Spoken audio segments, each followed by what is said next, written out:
I love spicy food. And since we're celebrating Chinese New Year, today si Miss Dayan magluluto ng kanyang mga paboritong Chinese dishes. Pero dear, di ba, hindi ito basta-basta mga Chinese dishes. Ito yung mga medyo maaanghang kasi mahilig po kami sa maanghang dito sa aming bahay.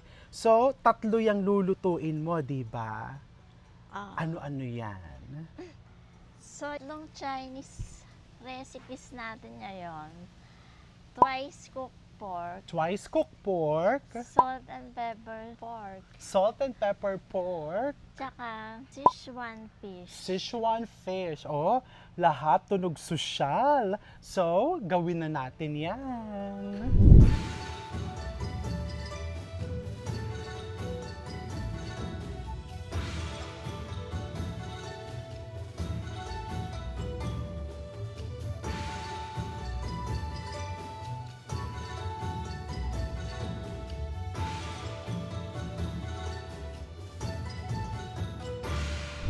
Okay, so dear, nagpapalambot ka na dyan ng pork. So ito kanina, kasi kailangan to mga 30 to 40 minutes na pinapalambot. So mga 10 minutes ago, pinalambot mo yan, naglagay si Miss Dayan dito ng liempo na slab, Sichuan peppercorns, and ginger.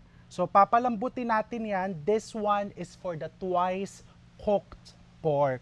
And habang pinapalambuti ang pang twice cooked pork, magba-marinade naman si Miss Dayan ng Ito na yung pang salt and pepper pork. Bali, kailangan din kasi i-marinate to. So, unahin natin yung ganong katagal yan? mga 30 minutes. 30 minutes. So perfect, no? By the time na lumambot to, tapos na din ang marination niyang mga yan. Kasi gusto ni Miss Dayan, dito niya sa wok, lulutuin lahat. Saan mo naman natutunan yung mga dishes na yan?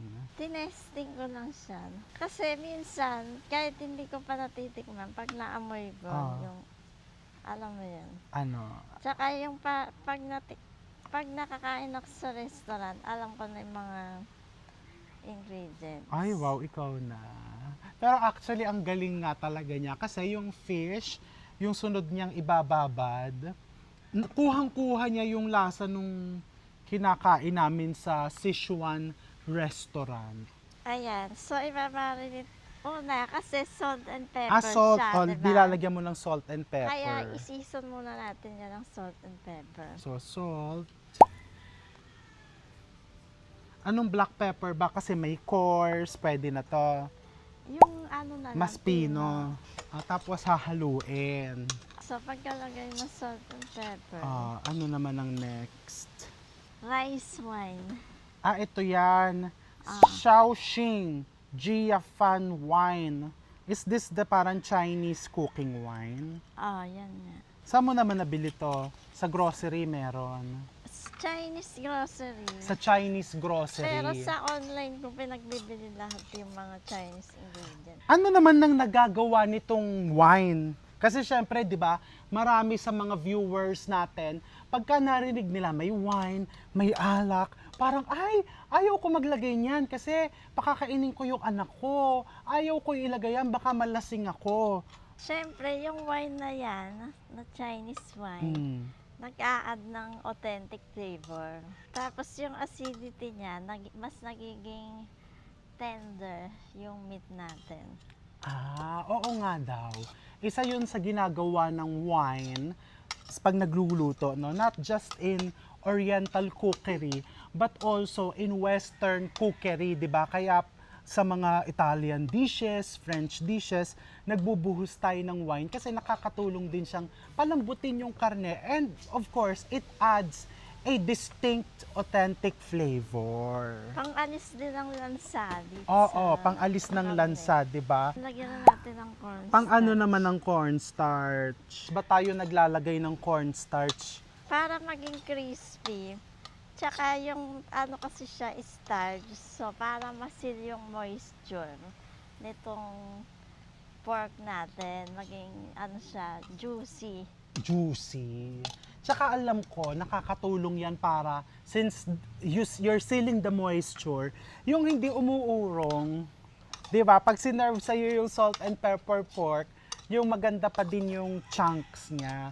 So, ibubuhos natin lahat to. Sige. Oh, ayan. Tapos pwede natin ilagay sa ref doon, mga 30 minutes.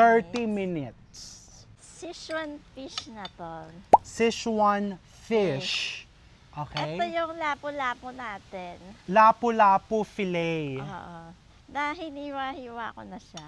Pero syempre, kung halimbawa ang kaya ng budget, cream dory, tilapia, pwede rin. Okay. So kung anong fish ang available, ang swak sa budget nyo. Pero tama ba? Correct me if I'm wrong.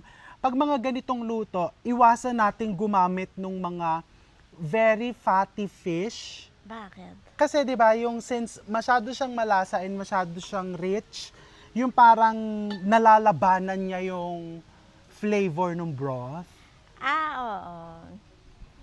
Mas maganda yung ano lang siya, Neutral. clean tasting. So, ang gagawin natin, iwiwis muna natin tong Yung egg egg white. whites. Oy, bago to ha. Ba't kailangan i-whisk? Gusto mo Hindi, ako para- mag-whisk? Para lang siya, mag-break yung mga protein. Madali mong ma-add yung ibang ingredients. So, ito, may cornstarch. Cornstarch.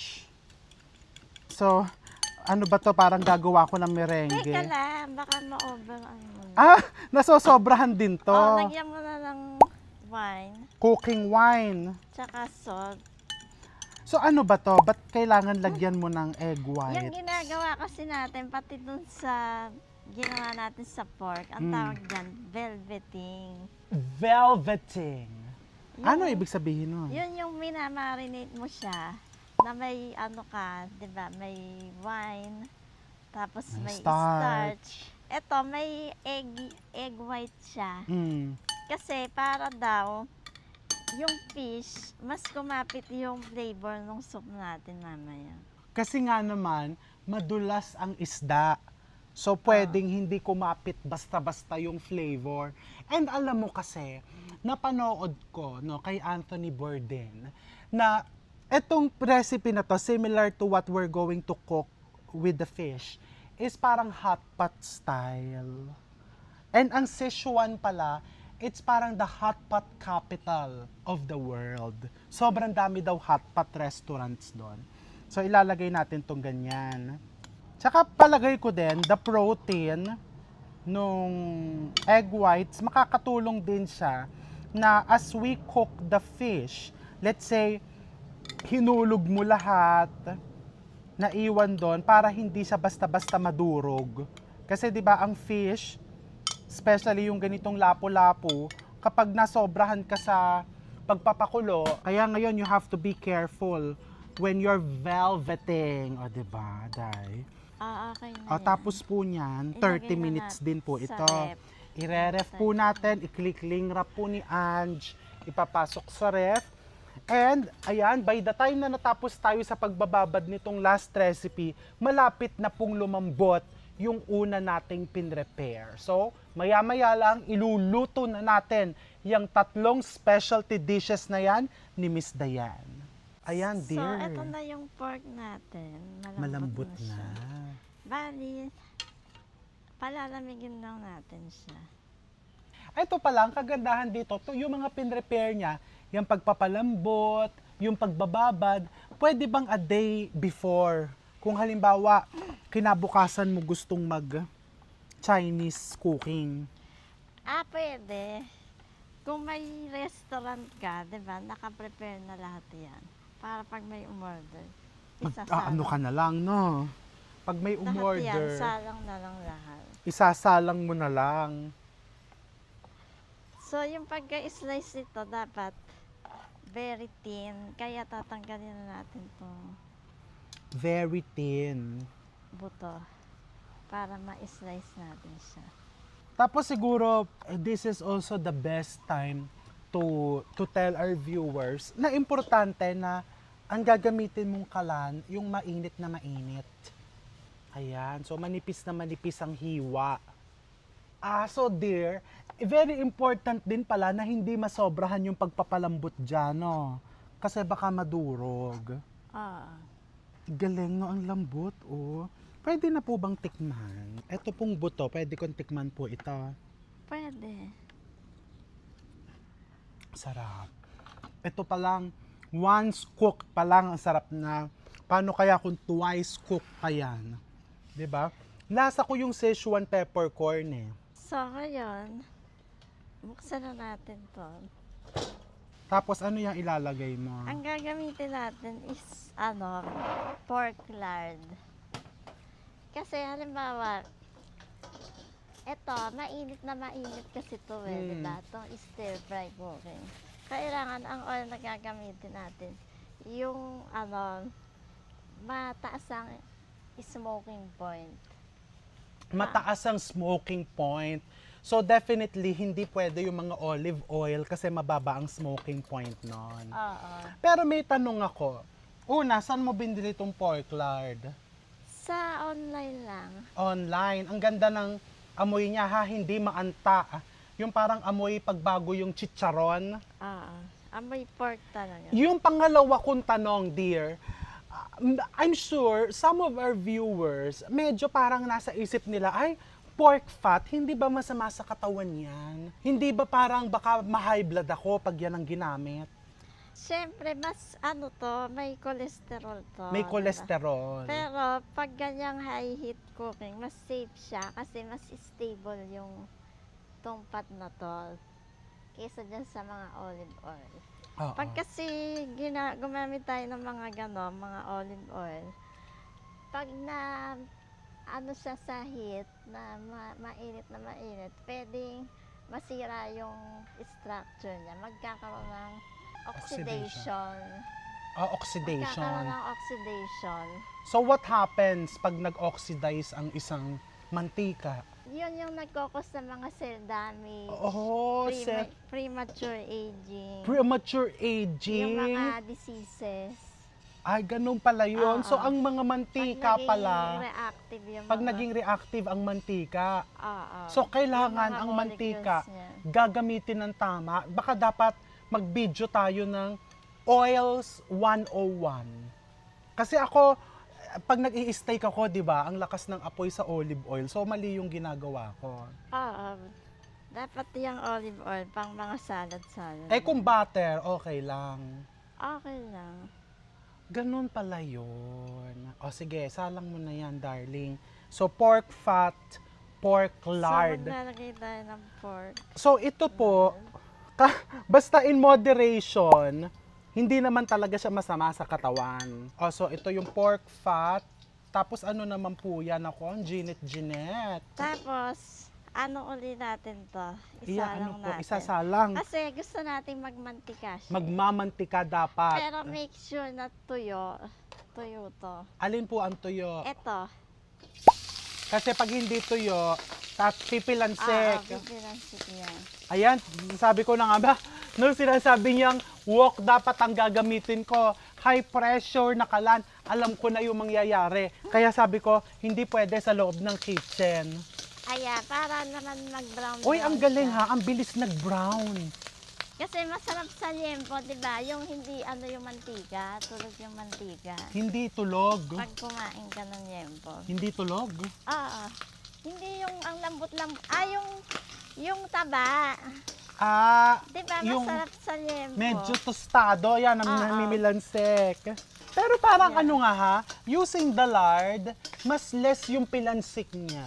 Gawa nga siguro nung structure nung fat. Di ba po? Ang ganda. Tapos iset aside lang natin. Iseset aside. Yung wok niya is seasoned. Kung hindi pa seasoned, Kailangan i-season mo pa. paano yon? I-hit mo dito sa apoy hanggang maging black yung color. Mm. Eh, di ba, napansin mo, black na Black to. na siya, nung oo, binili ko. pre-seasoned na nga ito. Ayan.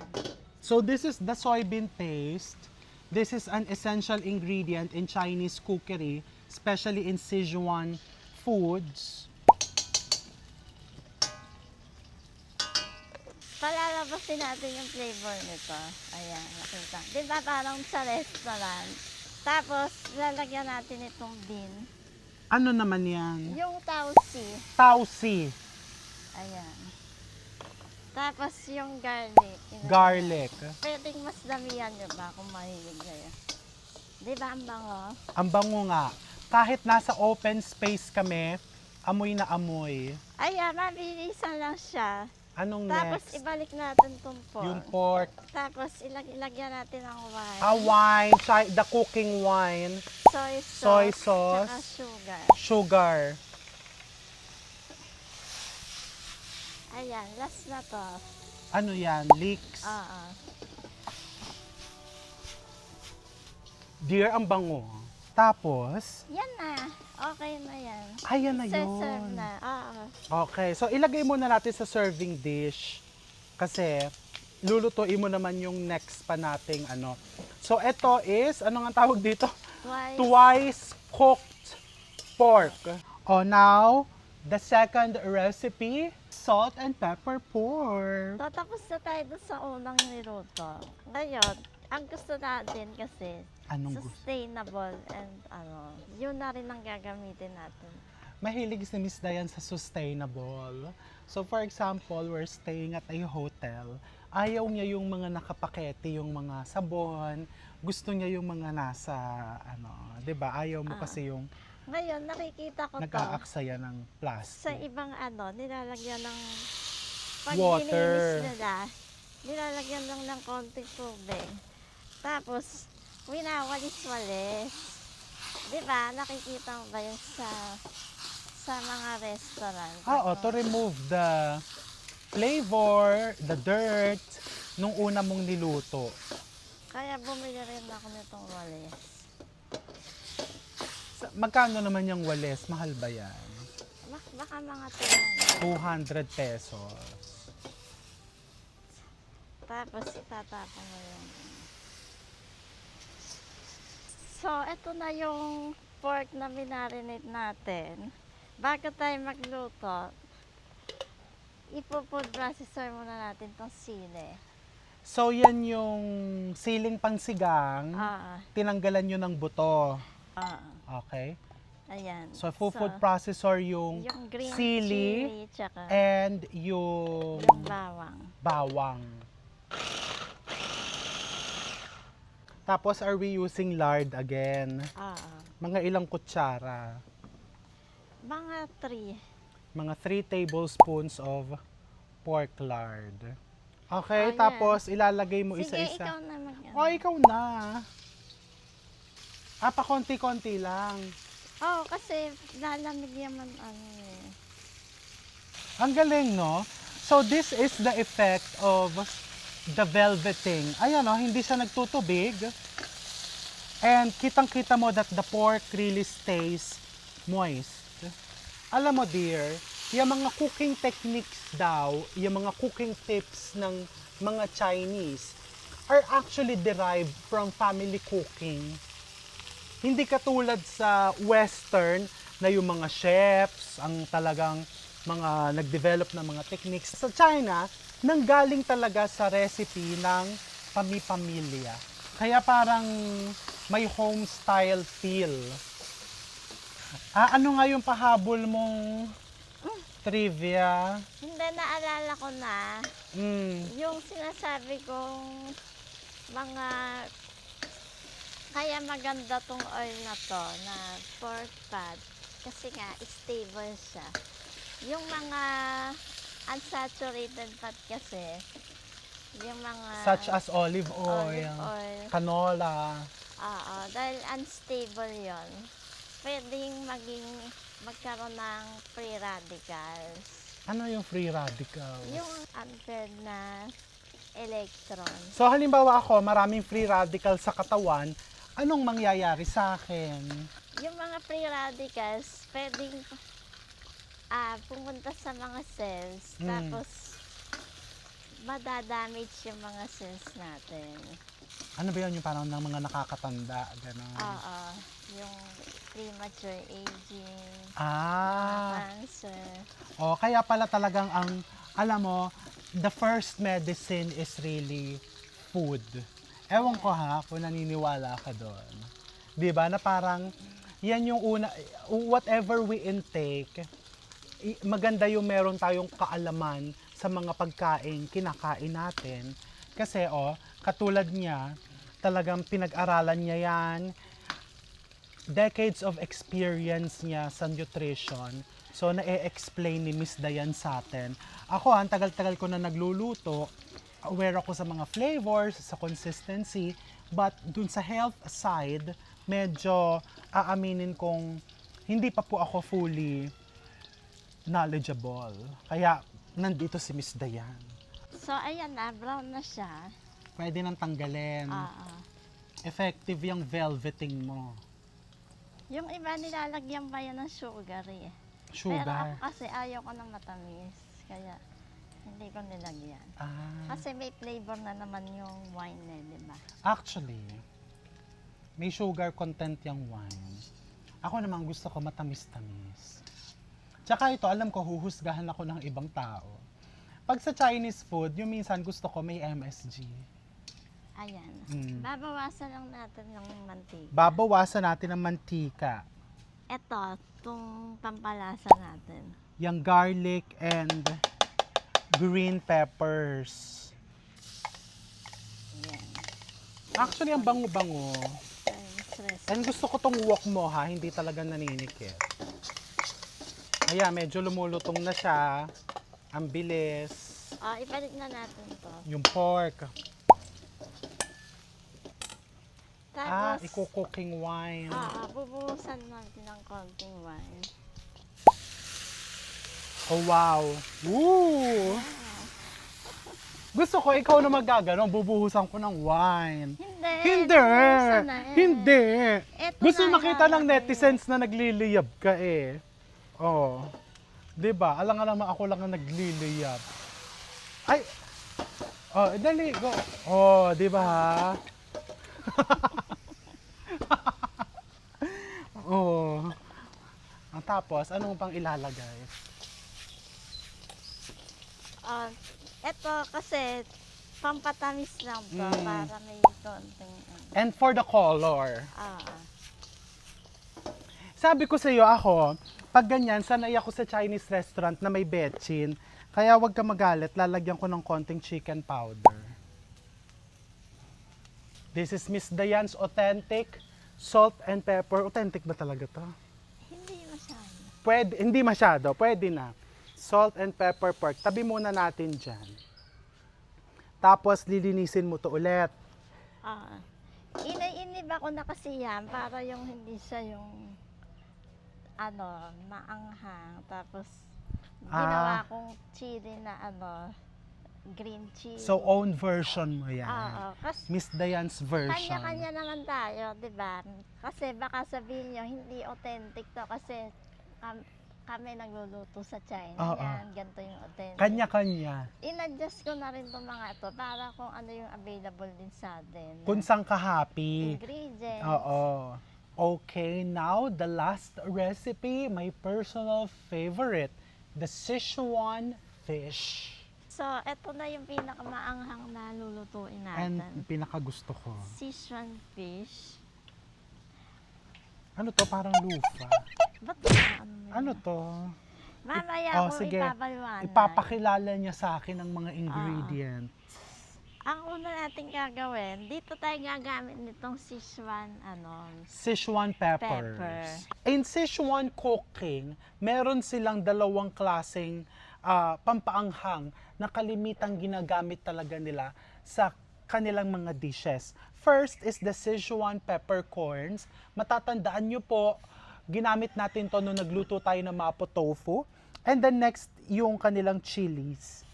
Ayan. So, yung una natin gagawin, para masarap yung sabaw natin, kailangan nating kuhanin yung flavors ng mga Chilies. tsaka peppercorn. So, talaga pong maanghang talaga ang Sichuan food, ha? Maanghang na maanghang. As in talagang flaming hot. Ang reason behind that is, ang Sichuan daw kasi, parang nasa bandang south yan ng China. Pakita natin ng map. Sa may Ayan. taas yun. Sa may ilalim, parang southwest part ng China. So yan daw is parang tinatawag din basin. Napaka-humid daw dyan. Since it's very humid, ang mga tao nakasanayan nilang kumain ng maaanghang para pag pinagpawisan sila, lumalabas daw po yung excess moisture na naiipon sa katawan. O di ba ang galing? Oo. Yan, yung nilagay ko na yung pepper. Pepper. Tsaka pepper. Peppercorn. Kasi mainit na. Ang bango. Yung peppercorn, pag kinain mo siya, parang mamamanhid yung bibig mo. And yung sili naman, yun yung magbibigay ng heat. It's a really unique eating experience. Parang pag kumakain ka ng wasabi, yung hanggang sinus, umaakyat Tapos, yung ano. lagyan natin ito. Ano naman yan? Sichuan bean paste. Yan din yung nilagay natin kanina dun sa twice cooked. Oo. Ayan. Ang bango. Mga 30 seconds natin ito iluluto. Sa Korea naman, meron din silang soybean paste eh. Di ba? Korean soybean. Yes. Yun naman yung ginagamit pag gagawa ka ng mga ano yan? Soft tofu. Soft tofu, Stew. yung braised, yung mga stew, masarap din yan. Yun. Yan. Iba't iba talaga eh. Kasi daw ang sili po, depende kung saang lupa siya tumubo, nag-iiba yung kanyang flavor profile. Tsaka syempre, the fermentation is very, very important.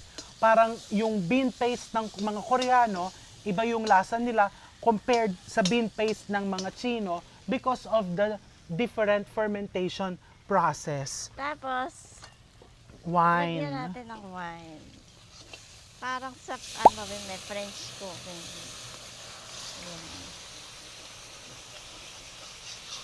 Ayan, tapos ide-deglaze mo. Ang bango, dear. Tapos, pagka-deglade, syempre, ang ilalagay na natin, tubig. Tubig. diba? Ay, ang bango. Tapos, nakasan lang natin. Lalakasan ng apoy.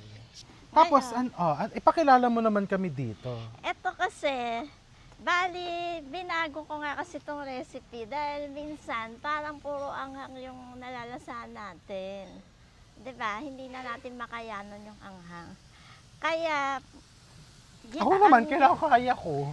Oh, sige, go. ang gusto ko, yung parang doon sa kinakainan natin ng hot pot. 'Di ba pag tinignan mo yung soup nila doon, yung mushroom soup, may mga ganito. Ito yung 7 kinds mushroom. Ooh, Mm-mm. 7! Hindi ito mushroom. Hindi naman yata mushroom. Ano nga to?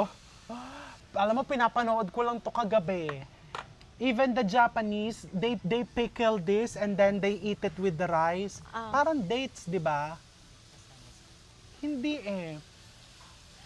Lagyan na natin. Ipa-flash na lang natin. Dahil minsan kasi madami tayong bagay na nalilimutan. Ibubuhos ko na lahat. Hindi naman, half lang yan. Ano to? Mahal din kasi yan. Ito naman yung tira nung isang beses. So, Oo. gamitin na natin to. O di, ayan. Tapos, dagdagan lang natin ng mga mushroom na wala dito. Ayan. So hindi ko ibubuhos lahat kasi mahal. Magkano ba to? Mga 300. 300. Ito sa iba parang luba. Parang lufa. Ito, Gusto sabi kong niya, luba. kaskas sa siko ko. Pero may region din sa China. Di ba, ano yan? Ito, Sichuan. Sichuan. Tapos yung isa, Cantonese. Canton. Mga ano yung Guangzhou. Hong Kong kasama. Tsaka Hong Kong. Tapos may region din sa China na puro mga, ano naman siya, mga mushroom, yung ingredients ng mga pagkain niya. Kasi nasa mountain yon. Wow. Meron ding region na puro seafood naman yung pagkain nila. Palagay ko malapit sa dagat yung region na yun. Ay, ganon. ang galing ko. Parang magandang mag-tour sa China, no? Sa iba't ibang region. Actually, Yan yung isa sa mga gusto kong puntahan na i-explore mo talaga region by region. Kasi we've only been to the capital, sa Beijing. Tapos syempre, dyan sa Hong Kong, sa Macau. Teka, tatakpan ko lang to. Ah, Kukunin ko lang yung tatakpan. takip. Kukunin mo yung takip. O kukunin daw niya yung takip. Eh, ba't doon sa tumakbo? Pakita mo. Baka Hindi. naman nasi-CR ka. Iba yung takip. Ibang Tinatakasan mo yung mga... dadagdagan daw ng tubig. Ayan. Tapos papakuluin lang natin. Takpan na natin. Hinaan natin ang apoy. Ang ganda naman. Magkano bili mo dito sa wok? Ito pa pala. Ano? Yung Ito. Onion leeks. Spring Ayan, or muntik leeks. malimutan. Yan. Tapos sige, hinaan. Eh, ba't may ganito ka pa na doble? Mamaya yan para sa toppings. Itakip yan. Ang Ayan. ganda. Magkano bili mo Ang dyan? ganda yan. Mura lang yan. Para talagang authentic experience. Magkano nga? Mga 200. 200. Ang mura nga. So, ganong katagal papakuluin to? Mga 30 minutes. Puro ka naman 30 minutes. Hindi, pag sasabihin mo nga 30 minutes lang. Natin naman, ibang sabihin 30 minutes tayo magkwekwentuhan dito. Ang Ito, tagal naman. hihiwain ko na to. Alis ka dyan. Ikaw, anong gusto mong, pinaka-gusto mo na Chinese region cuisine? Sweet and sour pork kasi pinaka-paborito kong. Alam naman ng mga tao yon. Sweet and sour pork, lemon chicken, tsaka fried rice, masaya na ako. So, Cantonese Cantonese food. food. Siguro kasi, when you're surrounded with so many foods, ang dami mo nang tinikman ng mga pagkain, hindi na ako masyadong, alam mo yon, even pag pumupunta ako ng Paris, hindi na ako yung susuyurin ko, pipila ako sa mga 3-star Michelin restaurant. Nagawa na namin ni Sarah yan nung kabataan namin. So, parang, ang hinahanap na lang namin ngayon, baguette, fried rice. Diba? But it's always good to experience. Ayan na! Look! Tikman muna natin. Sarap. Pero nakukulangan ako sa MSG. Sugar. Sugar. Lahat to. 1 teaspoon na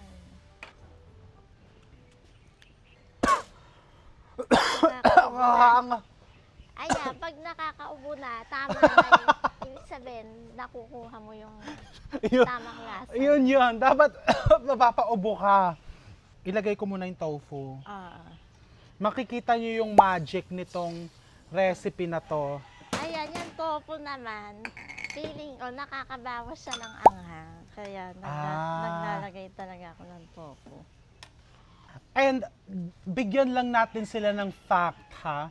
This dish, pwede mo naman siyang pag may natira ka, itago mo sa ref. But expect na habang tumatagal po itong dish na to, paanghang siya ng paanghang. Diba? Tutubigan mo na lang. Oo, tutubigan mo. Para mabawasan ng anghang. Ito yung magic nung nilagay natin, nung velveting technique natin kanina. Hindi po basta-basta nadudurog yung fish. And mapapansin mo, the meat will stay firm. Dagay mo na yung noodles. Noodles. May sugar na. Hindi ko ilalahat to, no? Pwede naman yan, yung iba ng noodles, pag Pahabol. sa ibang araw, pag iinitin mo. Ayan, no? You see how juicy the fish?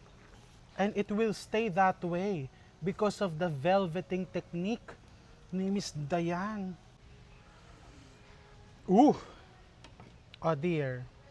Ayan, ilalagay na natin ngayon yung vegetables. Vegetables. So, ayan. Tapos, ito, i-slice natin tong green onion. Pang-garnish.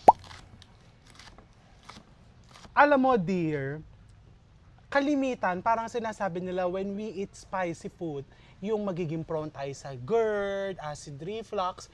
Pero meron bang health benefits ang pagkain ng maaanghang na pagkain? Meron. Kasi yung mga peppers na yan, meron siyang active compound, yung capsaicin. Ano nga? Ano yun? Capsaicin. Capsaicin. Ah. Ano naman ang ginagawa ng capsaicin? May mga ano siya anti-inflammatory properties, mga ganon. Antibacterial din yata meron. Oo, actually, antibacterial nga. Ah. Pero gaano katotoo na when you eat spicy food, nakakatulong daw yan sa pag-burn ng calories? Hindi naman tayo sigurado dyan na yung nakakapayat siya na Ah, ganyan. so Kasi- merong mga sabi-sabi lang and Oo. meron talagang mga facts. Kasi may ibang study na ano nga siya, nakakatulong siyang mas konti daw yung ano nakakain kapag maanghang ang kinain Oo, mo. dahil tumataas daw ang Oo. BMR, Oo. yung metabolism, kaya nakakatulong daw na pumayat. Pero may iba naman na siguro tayo, ganun din tayo, di ba? Na pag maanghang, mas madami tayong nakakain. Na kanin. Na kanin, Oo. na carbs. Kasi ang anghang na. Yes. Tapos, pag naanghangan ka, kakain ka ng Matamis. matamis. So, minsan, mas nakakataba pa lalo yan. Tsaka yun nga nakaka-GERD. Ako nga hindi na muna kakain ng... Kasi nag-GERD ka. Oo. But still, it's also good to know na meron ding health benefits na ano na talaga yon na sinusuportahan ng science. Oo. Sa mga high blood daw, di ba? Oo. Okay daw yan. Sa mga heart disease. Basta syempre, katulad ng palagi natin sinasabi, kailangan in moderation. Lahat ng sobra-sobra, hindi maganda para sa atin. Di ba? Anong sunod dito, dear? Sige, i-plate na natin siya. I-plate na. Ah. Salt and pepper pork, twice cooked pork, and then ito may isa pang gagawin dito. Paano yan? Ito. So, kailangan lalagyan na natin siya ng toppings. Anong toppings? Ito, tong Sichuan pepper. Ilalagay ko dito sa ibabaw. At saka, yung peppercorn. And Sichuan peppercorn. Tapos, ito, nakikita ko sa mga Sichuan authentic cooking. Nagpapainit sila ng mantika. So yan daw, tapos ibubuhos dito. Para ata mag-bloom, mag-activate yung Yung peppers. flavors niya. So eto na ang mga niluto ni Miss Diane. Salt and pepper pork, twice cooked pork, and then the Sichuan fish. Anong say mo sa twice cooked pork? Ako honest din, nakukulangan ako sa alat. Ikaw ba? Naalatan nga ako eh. Or sa linamnam, baka dapat nilagyan din natin yan ng MSG. Pero malambot. Hindi dry. Eto naman, yung salt and pepper pork mo. Kasi ako, sanay ako sa salt and pepper pork na yung bang may butter pa. Ang bango na. Nasaan Chinese talaga na. The Sichuan fish. Talagang tutulo ang pawis mo.